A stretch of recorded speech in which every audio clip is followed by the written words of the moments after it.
Okay, we have Off-script for July 20th, talking about alternate career paths. So this is going to be the second episode where we are going to get loose. Okay, Sarah, I'm already loose. Sarah, we're going to count it in. Always 3, loose.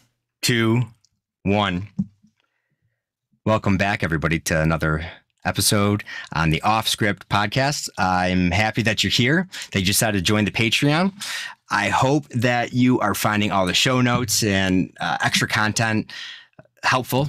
And if you'd like to see something a little bit different or need some more information, reach out. We want to know what you need. We want to be able to support you as best we can.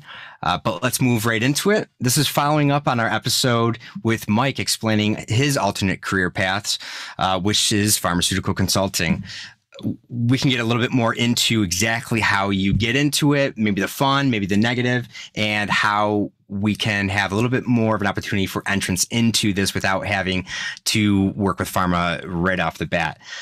Mike, I think this is probably the place where I should be sarcastic, and I need to be a little bit more of that professional demeanor that I give that Miss Jones, 85-year-old, I'm very proper with her.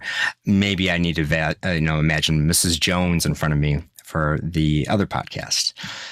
But you tell me, all right? And listeners, you tell me, what do you want?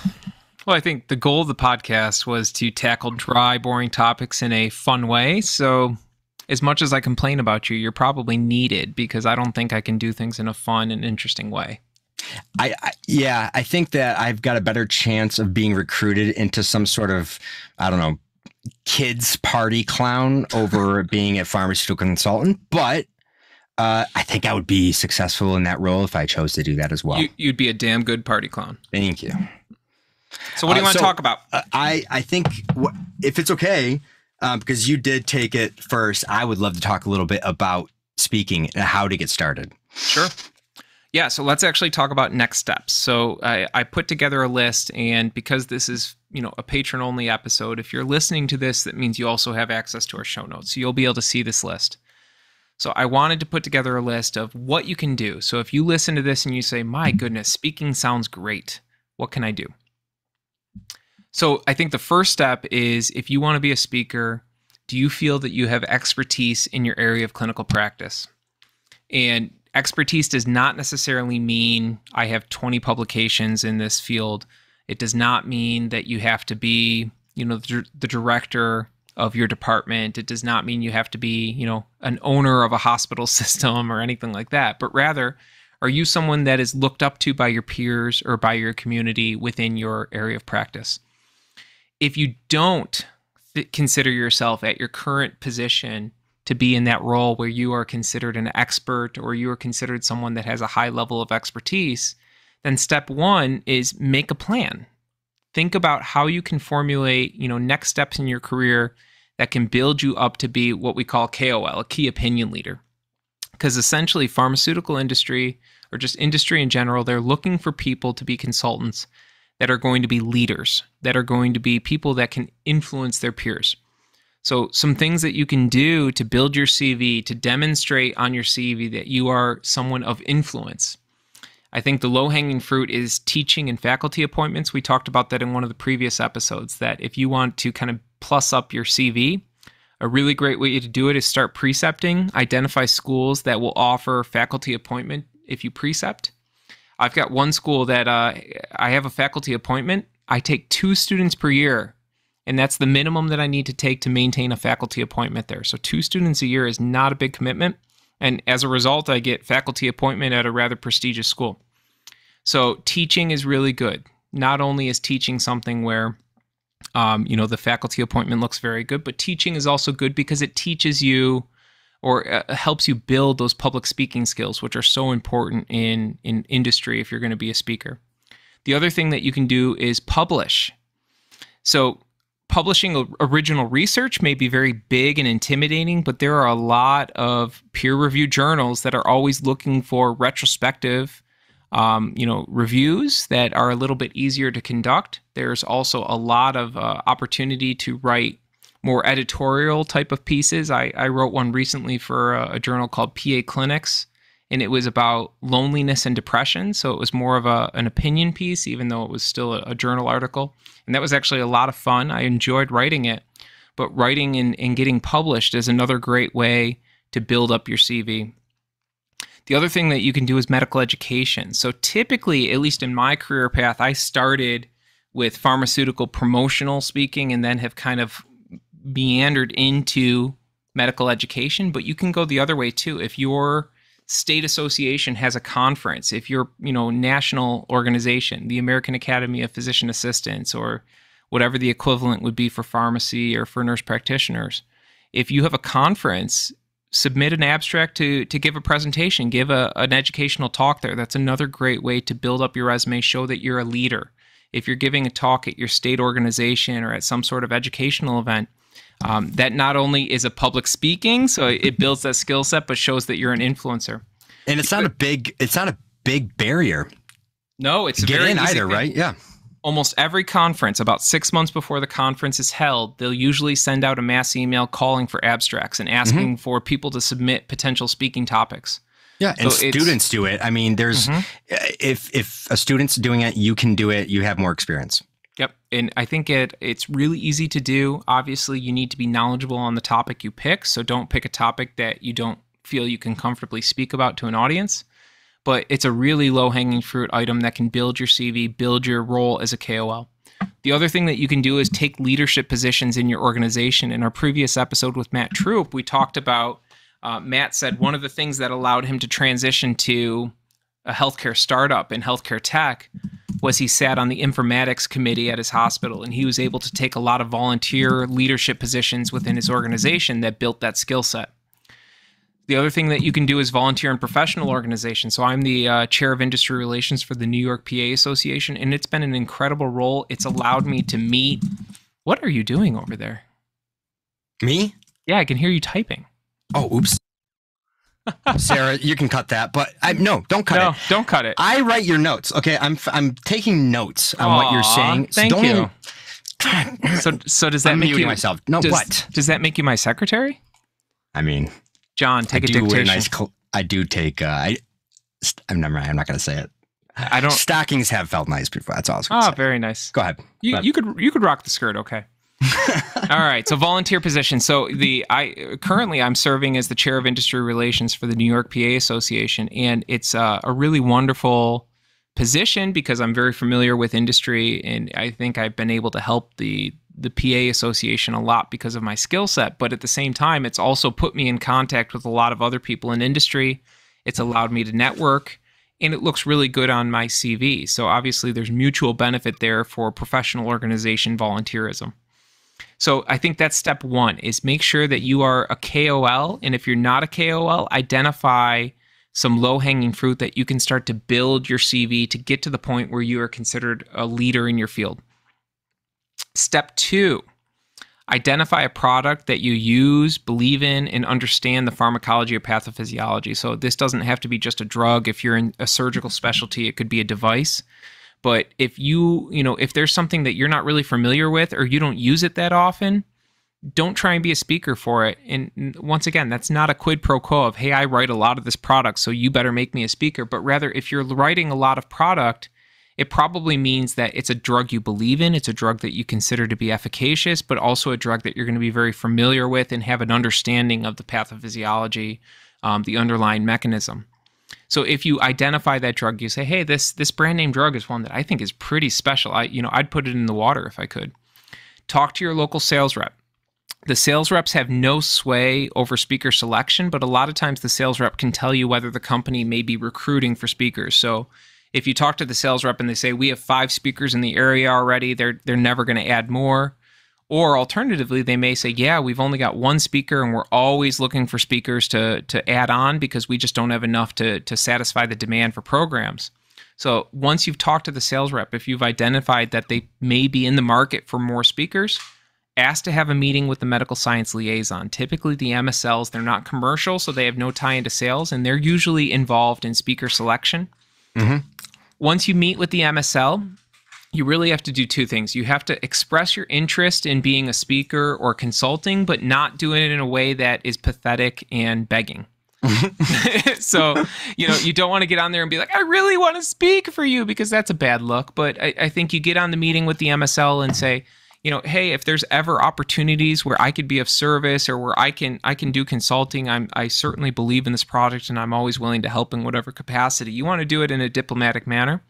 But meeting with that MSL is really the first step, because when you meet with the MSL, it's essentially a job interview. If they come away from that meeting thinking that you're not very knowledgeable, they're not going to nominate you as a speaker. If they think that you're an impressive person who understands the drug, who really is passionate about the product, that's going to go a long way, because they're the ones that are going to put your nomination forward to potentially be a speaker. And there's probably, we talked a lot about compliance on the original episode, but I have to make the point that pharma does a great job at separating the divisions in their company. MSLs, even though they may collaborate with sales in some sense, they do not really talk back and forth much. They're part of some of the meetings, some of the medical affairs conversations or meetings, drug development, some of the pipeline conversations and prep for releasing the medications. But they keep everything else very separate. So compliance usually isn't a problem when speaking to an MSL. I'm sure there's caveats, as there always are, but not too much of a concern here, unless I'm speaking out of my butt here. No, Mike. That's correct. Yeah, okay. No, that's absolutely true. So the MSLs, I mean, really, even if you're not a speaker, the MSLs are your friend, because they are just an incredible resource where they can get you data. They can get you studies that may not be accessible if you don't have, database access. Thankfully, another reason to be a teacher, to have faculty appointment, is you get access to the research database. But if you don't, it's your own DI person. Like everybody's got their DI folks in the hospital, but you got your own personal. And they want you to talk to them. So so get to know your MSLs. That's really a big takeaway from this. So if you're nominated, so the MSL, you meet with them, they say, oh my goodness, you would be such an asset, I'm putting your name forward. If you're nominated, that does not mean that you're going to be a speaker. Typically what will happen is if you get nominated, the company will then reach out and request your CV. So make sure your CV is updated. Make sure your CV includes all relevant experience that demonstrates that you're a key opinion leader. So have your faculty appointments on there. If you gave a CME talk at some point, include that in there. Make sure you have all of those relevant skill sets and experiences on there. If you are selected, so once again, not everybody that gets nominated gets selected. They're going to look at your CV and determine if you are someone who, a key opinion leader that is within their marketing strategy, within what they want. So maybe they don't need another PA because they're really not marketing towards PAs strongly at that point. But if you are someone that they identify and they want, then they'll send you an email and they'll say you've been selected. They'll then send you a contract. Make sure to read the contract very carefully. As we talked about in the independent contractor episode, when you're an independent contractor, the contract is everything. So you need to make sure you're familiar with the contract, because every company is going to have different rates of compensation. They're going to have different rates for program cancellation. There's some companies that I work for that if the program gets canceled within 24 hours, they don't pay you at all. And let me tell you, that is really annoying if you have a program in one day before it's supposed to happen, when you've already cleared your schedule, you've potentially already blocked off your clinic because you're doing a lunch program, and then they cancel on you and you don't even get paid for it.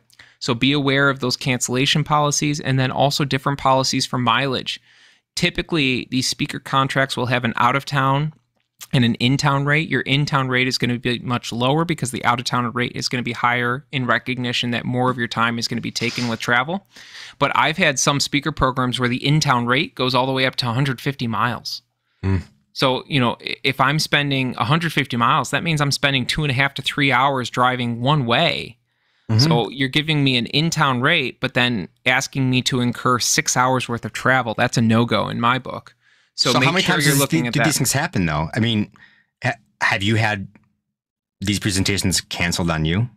Oh, yeah. I mean, a lot of times it'll happen because if you have 6 people that are scheduled, RSVP to go to a dinner, and then the office gets COVID, or, someone drops out, and then the next provider says, oh, well, I'm not going to go if Jenny Sue's not going. So, yeah, these do get canceled on occasion.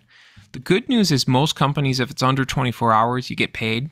Okay. So if I get paid to not do a talk because everyone canceled, that's a good day for me. If I don't get paid and they cancel 24 hours in advance and then I'm stuck sitting there with no patients on my schedule, that's a really annoying thing. Yeah. So be aware of the contract. Make sure you're looking at all those details. And then beyond that, the next step is understand fair market value. So every time a speaker is contracted, they have to pay the speaker a fair market value. And the reason for this is because it could be a kickback if the speaker is getting an exorbitant honorarium for their talk. So fair market value, though, is a huge area of confusion, of gray area, because every company is going to have a proprietary formula for determining fair market value. So just as a general rule for people, usually rates for these talks range from anywhere from $750 to $3,000 per talk. So, the money is quite good. There's some outliers out there. I'm aware of some companies that I've heard PAs and NPs getting like $500 for a talk. If there's anyone out there that is taking $500 for a dinner talk, please contact me. We'll have a conversation about it because you're getting screwed over. Non-physicians typically have a much greater variability in their rates. And the reason for this is a lot of drug companies are still struggling to understand how to calculate fair market value for non-physicians. So just to give an example of this, so I'm a PA. If you go on to the federal government Department of Labor, Bureau of Labor Statistics, if you look up a PA, their average compensation is, I think, like $110. So there will be some companies that look at that and say, oh, $110. So then they'll offer you a fair market value rate of $160 per hour. But what's not realized is that more and more PAs and Ps are working in productivity models where, you may be getting paid RVUs, you may be getting paid a certain component of a percentage of collections. I'm in a productivity type model. So that type of compensation would be far, far too low because I could make more in my clinic than I could if I took a rate like that. And we can talk about how to calculate FMV. But so there's a lot of misunderstanding on the industry side of what to do with PAs and NPs. So some companies just have a flat rate where it doesn't matter if you're a physician, doesn't matter if you're a PA and NP. It may just be, hey, if you're a doctoral level training, this is our flat rate and everyone gets the same. And the way they do their FMV is there's no variation. There's no high, there's no low, everyone gets the same. But other companies have different tiers. And the way that they tier is confusing and highly proprietary, but you do have to be careful because they will try and lowball you. This is a business negotiation. A pharma company doesn't want to overpay you. They want to try and get your services for a low rate. And I think all too often PAs or NPs, because they're not as familiar with speaking, and this may happen to MDs as well, but I'm just not as familiar, they may take rates that are below market just because they don't know what to compare to. I think it's great to understand what your worth is. Maybe there's probably a lot of folks out there who don't know how much they're actually making off of any clinical work they're doing, whether it's product that you're selling as a pharmacist or how many patients you're seeing. If you're not under a productivity model, you're probably not aware of how much you're actually worth. Mm-hmm. And that's where you came around last time. We talked about that and said, I realized the opportunity I could have to make more money as I was producing more value to the company. And that wasn't until you understood the margins and all the costs associated with running the practice. So maybe the first step is understand how much money you're actually making your company. And that's a great starting point. Do you have a good way of doing that? Good transition. All right. So let's run through this. So here's my personal approach to fair market value. And this is not set in stone. This is just a starting point. And I will point out that fair market value is not just explicitly what you can generate as a clinician. So if you are a nationally known speaker, you are someone that is a big KOL, has a lot of influence, then you should garner higher rates of compensation than just what your clinic alternative would be. And, we talked earlier that the average rate for a speaker program is anywhere from $750 to $3,000, but there's national speakers that, are these big time rock stars that are making probably double or triple that. So FMV, like I said, FMV can be confusing, but here's the way that you can establish your floor. And I encourage all of you that are listening to this to check out the show notes because I'm going to go through this somewhat quickly and I'm probably going to lose you because I'm going to go kind of deep in the numbers and nerd out. So let's use me as an example. So I work in an outpatient clinic. I see about 3 patients per hour. My average rate of coding is a 99213. So the 2021 Medicare reimbursement rate for a 99213 is $93.51. So if you use the work RVU, which is the professional component, so RVUs are made up of 3 components. You have the work RVU, which is what level of that reimbursement should go to the professional that's doing the work. Then you have the practice overhead, what component of that reimbursement should go to the practice to cover overhead. And then you have malpractice, what component of that reimbursement should go to cover malpractice. So the work RVU, generally work RVU accounts for about 50.86%. So if we take that and say, okay, so in my RVUs, I should be receiving about 50% of it. And if you're on a productivity model, my hope would be that you're getting somewhere around that, maybe higher, maybe a little bit lower, but it should be roughly around that. So if we're doing 3 99213s per hour, which is a conservative estimate because I do bill a lot of 99214s, but for the sake of this, we'll just keep it at 3 3s per hour. So that's $93.51 times 3, because I'm doing 3 of them per hour, and then divided by 50.86%. So that equates to $142.68, and that would be hourly revenue generated by the clinician. Going right to you. That's the going rate to me, because that is the component of the revenue that I'm generating that is the work RVU. So about 50% of the revenue I generate should be going to my pocket. Mm-hmm. So $142 an hour sounds great, but keep in mind that that would be before benefits, before taxes, and all of that. So when you take out taxes, benefits, then that's probably whittling down to pretty close to what your hourly rate is if you're a salaried employee or an hourly employee. Consulting work is paid as a 1099, meaning there's no benefits or taxes withheld. So my rule of thumb is you should always add about 30 to 40% to that to account for the fact that there's no benefits, that you're paying your own taxes. So the 30 to 40% should also represent a premium rate compared to your clinical day job, because you're taking time away from clinic or you're taking time away from family if you're working in the evenings. So you should be paid at a premium. So at least 30 or 40% beyond what you can just make in your day job.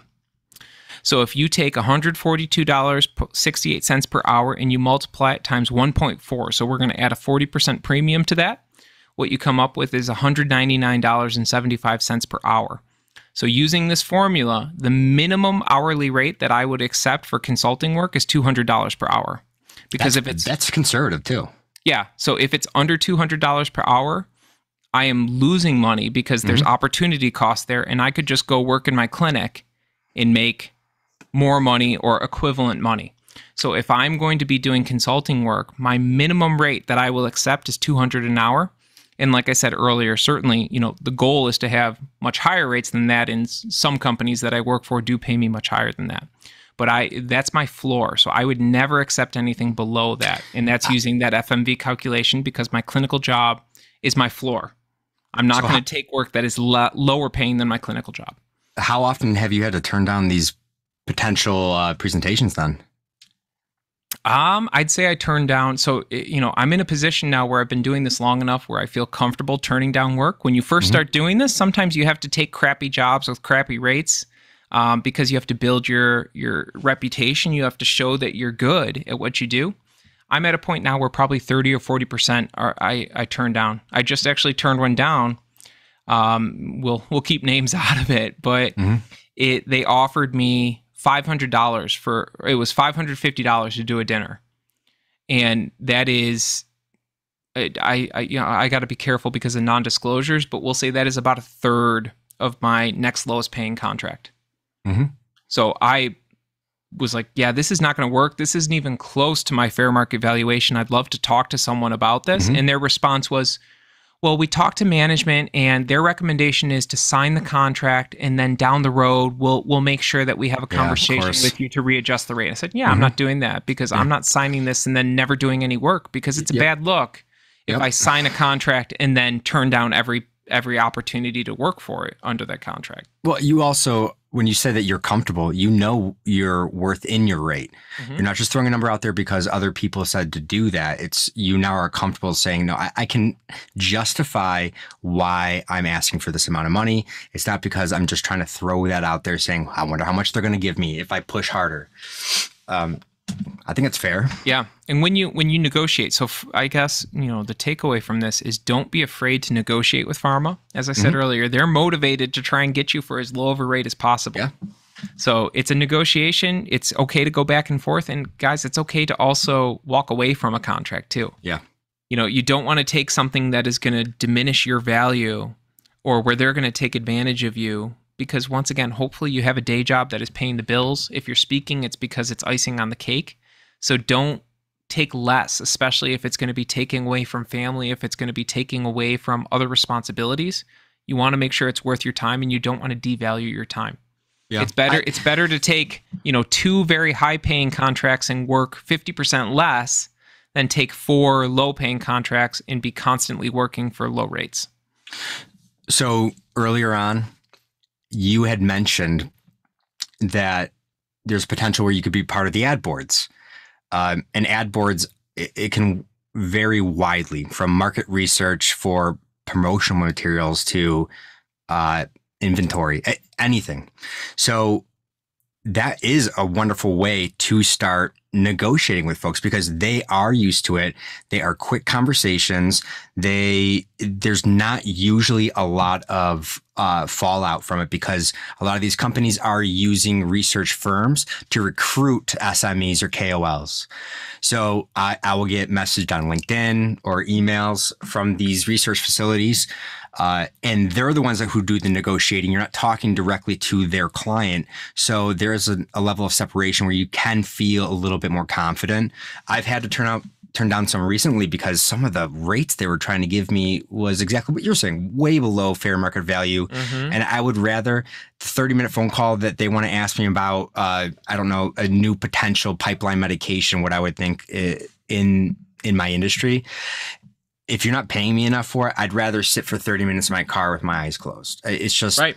Yep. You get to, you get to choose what makes you happy or not. And that's why we're doing this. If you don't feel value, don't do it. And that's exactly why you're probably considering leaving your position for something else. You want to find that value. I think as well, because you're talking primarily about the specifics of how to enter, how to negotiate, and how to begin. There are some clinicians that don't know if they are speakers. They don't know if they can. They don't know if they get stage fright. There's a lot of fear about speaking in front of others, even if you have all the information, just in the fear that you won't be able to answer a question. So you might be asking, how can I just practice my speaking? I can give some of my recommendations, and I'm going to ask you for yours too, Mike, but one of the easiest ways to do this, I think, is to reach out to your alma mater. Pharma does look highly on academia. They want connections with universities and colleges with terminal degrees. And so if you can be a bridge, it can start by offering your specific concentration and say, I would like to speak on heart failure or this specific medication or IT, anything. They will eat that up, and it may be at very little cost. I've been quoted some honorariums from colleges where it's definitely not worth the time and money, rather, but it's an investment, and you get to put that on your CV because you are educating other healthcare providers and you are doing it in an academic sense in a college setting. Very valuable, very easy to get into, and you're going to be well appreciated for it. Yeah, and that's a good point because as we're having these conversations, I don't want listeners to conflate these hard negotiations with industry to also involve teaching, because academia is historically very low paying. There's a lot of trade-off. You don't get paid a whole lot of money to have academic appointment or teach, but you get a lot of prestige, and there's a lot of benefit that you can then trade on with other positions. So and you're speaking with students. Yeah. So it's going to be more fun. You're going to be able to be more relaxed. You can be a little bit more free with how you talk. So you don't have all of those kickback statutes lined up against you. Yeah. So just to give context, so when because I have faculty appointments at 3 different schools, I precept for 8 different schools, and then I teach at 1. And on average, the pay is about $100 an hour, which, I mean, it's not terrible. It's still, reasonable, and I think not too far off what a going rate is for a clinically practicing PA. But for industry consulting, my ranges are usually between $250 to $350 an hour. So, industry is much higher, and that's fine. But academics, a lot of times you're taking lower paying gigs because A, they're fun, they're enjoyable, there's something really gratifying about giving back and teaching. But then also those teaching opportunities will build your resume and allow you to go pursue those big whales, those higher paying gigs. Yeah. We've been encouraging folks not to be taken advantage of. And we have to just be careful, because sometimes you're told, don't let people take advantage of you. And then you take a bad cop approach to everybody. You're not going to make friends anyways if you're acting like that. So, and you're going to come off seeming as though you don't know what you're talking about and you're not aware of how these honorariums are paid out. So don't go in arguing for more pay from an academic side, because they might not ask you back, because it's more about relationships for them. And it's more about exposure. It's not about money for those departments. Yeah, I'll leave it at that for now. Yeah, and I think on our end, one of the things that we want to continue to do with White Coats is not only provide the podcast as this source of educational material, but then also be available. If anyone had specific questions, please reach out. We certainly have opportunities where we can even do one-on-one consulting if someone wanted to have specific questions or make a game plan of how to become a speaker or how to become involved in industry. We're always happy to help that way, with free advice, but then also paid advice if it needed to go more deep and, more individually tailored. So if you guys are listening to this, and it's now every time I say you guys, I think I have like a tense moment. So if you're listening to this and this is something where you have interest, but you maybe don't know how to do it, reach out. We're happy to help. The whole purpose of us doing this is we want to really empower people to have really gratifying careers. And this is something that I think is really cool and can be very profitable. I'm going to go a little bit further to say that we want you to contact us. Yeah. It's not just, we'll get to it if we can, or we'll be happy if you do. We want you to contact us. It's good for collaboration. It's good for networking. It's good for you and us. So please reach out. I would love to talk to you more, and I'll even offer a little bit more. He being Mike. I'm trying to be more professional for you, Mike. That's all. Thank you.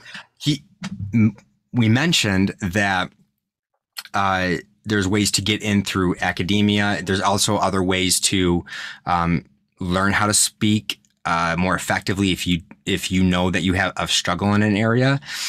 So I can give you some ideas to where to find the educational content, different courses that are available, free, paid. There's a lot of opportunities to, because even your own business may even pay for you to go and get these certifications. Like I think Dale Carnegie, it's not as big as it was before, but Dale Carnegie, a lot of businesses would bring their potential executives or high priority employees to go through these programs so that they can more effectively speak to their external and internal stakeholders. So it is important to hone those skills. But lastly, outside of reaching out to us to ask us for help, I'm going to reiterate what I said in the last podcast. If you know of folks who you want to connect us with who might need these types of services, or even just connect with us as a collaboration, we want that as well. I will offer this for anybody who is questioning their CV or how they're being perceived through their own words. I will take a look at your CV. I've restructured many CVs for colleagues. I enjoy doing it. So that is a part of the services that we offer as well. And if that's valuable to you, just send it off, and I'll even just take a look at it for free. And if you want us to take a full evaluation of it, let us help you out and show you where maybe some weak points might be that you can improve upon. We'd be happy to help you with that as well. But I digress because we could talk forever about this topic. We can go many different directions, and we're going to save it for future podcasts. And we've got an exciting guest that we will just tease to you guys right now coming up soon following this program. I'm not going to mention who it is at this point, but stay tuned for the guest episode on transitions into these types of spaces and potentially even a program to assist you in getting there. So follow us in a couple weeks when we have him on, and or her, guys. And everybody, sleep tight. Have a great night. This is Mike and John, and Off Script. We'll see you back on the regular podcast over at White Coats Roundtable and back here on Patreon 2 weeks, not next week, 2 weeks out. All right, everybody. See you later. Perfect.